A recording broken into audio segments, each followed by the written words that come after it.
Depuis l'annonce officielle du départ de Kylian Mbappé, le Paris Saint-Germain entre dans une nouvelle phase de son histoire. Après cette saison passée sous les couleurs parisiennes, marquée par des statistiques exceptionnelles, des buts décisifs et une notoriété planétaire, l'absence du natif de Bondy soulève des interrogations, mais ouvre également la voie à un renouveau stratégique. Pour les supporters, les observateurs et les passionnés de football, la question n'est plus de savoir si Paris saura vivre sans Mbappé, mais plutôt comment.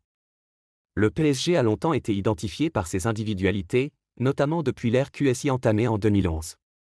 D'Ibrahimovic à Neymar, puis Mbappé, le club a été associé à des icônes mondiales, au détriment parfois de la construction collective. Aujourd'hui, en l'absence de la star numéro 7, c'est un projet plus équilibré et collectif qui semble se dessiner, et ce virage est accueilli de manière contrastée par les fans. Certains y voient enfin l'opportunité de bâtir une équipe solide, soudée, moins dépendante d'un seul homme. D'autres redoutent la perte de rayonnement médiatique et d'efficacité offensive. Malgré le départ de Mbappé, le PSG a réalisé une saison intéressante en Ligue 1. L'équipe, dirigée par Luis Enrique, a su trouver de nouveaux repères. Gonçalo Ramos, Bradley Barcola ou encore Ousmane Dembélé ont vu leurs responsabilités accrues.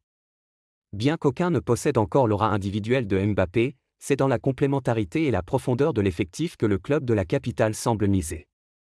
Loin du schéma « donner la balle à Mbappé », on observe une volonté de circulation plus fluide, de pressing plus coordonné et d'implication collective dans les phases offensives comme défensives. En Ligue des Champions, sans leur prodige, beaucoup prédisaient une chute brutale. Et pourtant, contre toute attente, le PSG a franchi les étapes avec courage et pragmatisme. Ils ont éliminé des adversaires redoutables, souvent en jouant à l'italienne, c'est-à-dire avec rigueur, patience et opportunisme.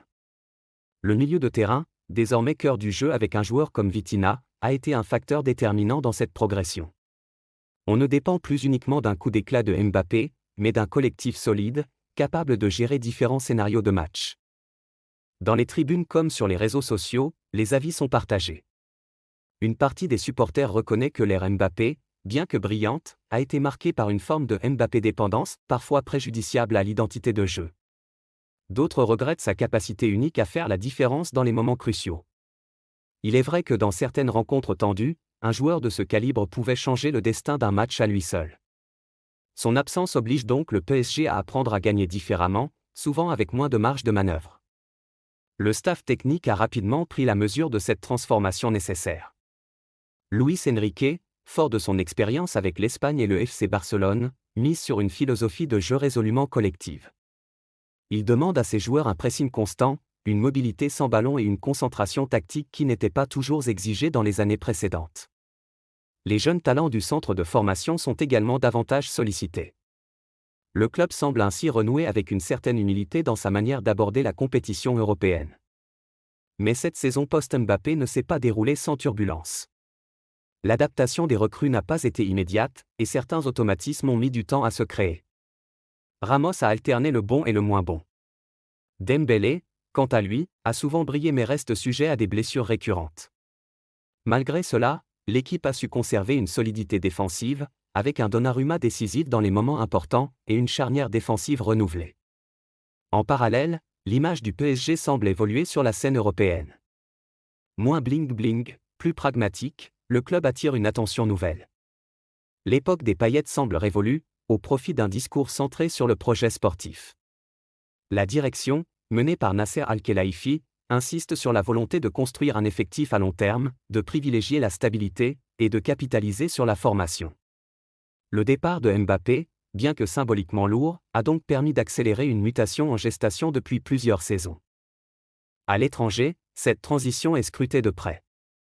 Beaucoup voient en Paris un exemple de désintoxication de la starite, cette obsession pour les individualités qui prévaut dans certains grands clubs. Si cette mue porte ses fruits, elle pourrait inspirer d'autres géants européens à revoir leur modèle économique et sportif. En France, les médias commencent à s'enthousiasmer pour ce PSG plus humain, plus collectif, parfois moins spectaculaire mais plus constant. Pour les adversaires, affronter Paris sans Mbappé n'est plus synonyme de relâchement. Au contraire, ils redoutent un groupe plus imprévisible, capable d'adopter plusieurs visages tactiques. L'équipe s'est montrée capable de défendre bas, de jouer la possession ou de contrer rapidement selon les situations. Cette adaptabilité est une arme redoutable, en particulier dans les matchs à élimination directe en Ligue des Champions. Reste à savoir si cette approche peut mener à un titre européen. Le PSG a, dans le passé, échoué à franchir l'ultime marche. Sans Mbappé, ce rêve semble paradoxalement moins utopique. Non pas que sa présence fût un frein, mais plutôt parce que le PSG d'aujourd'hui semble mieux armé mentalement et collectivement.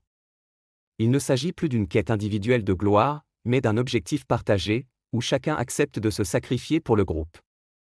Les supporters, eux, commencent à croire à nouveau. Non plus dans un sauveur unique, mais dans une équipe. Le Parc des Princes vibre différemment, peut-être moins bruyamment, mais plus sincèrement. Les chants sont désormais pour l'équipe entière, pas seulement pour un joueur. Cette ambiance nouvelle, plus familiale et moins centrée sur le vedettariat, redonne au club une dimension plus authentique. En conclusion, la saison du PSG sans Kylian Mbappé marque un tournant.